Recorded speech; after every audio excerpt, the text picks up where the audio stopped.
What's up, everybody? Welcome to another episode of As Told by Gonzo, and yes, we're back with Underrated Monday today.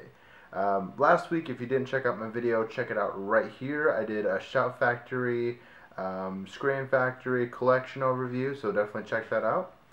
So today's movie, we are going to be talking about Session 9. This is directed by Brandon Anderson and came out around 2001. So the movie follows these group of guys. They are asbestos killers, so they go in to certain places and they kill all the mold and make sure it's actually safe to breathe and, you know, take out all the tile and kind of remodel the place.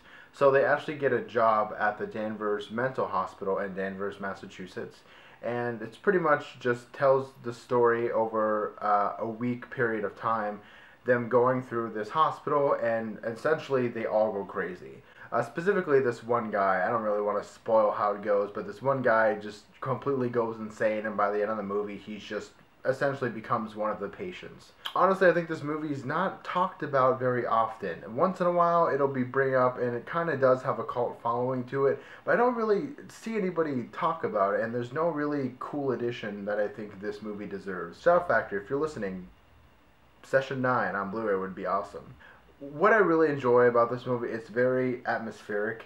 You really get a sense of the kind of creepiness, especially from the hospital itself, you know, the underground tunnels, kind of the abandonment, even outside around the hospital. It's very overgrown. It seems like it hasn't been touched in years. This movie was made for about $1 million, and it really shows. It's very low budget.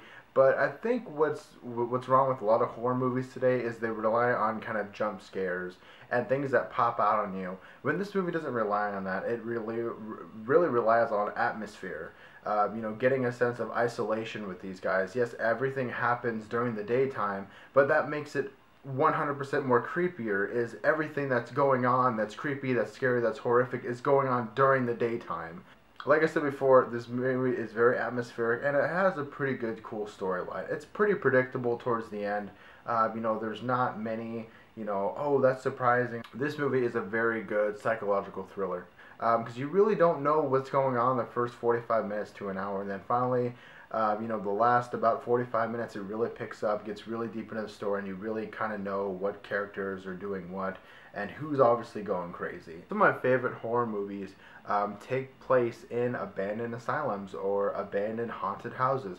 I think it gives a movie that extra push it needs, especially if it's a horror movie, using your atmosphere, using cool angles, using really good cinematography. There's this one awesome scene that takes place in a tunnel where this guy, he's searching for the breaker, and he is suddenly all the lights go off, and being underground in a tunnel in a obviously haunted mental old hospital is very horrifying.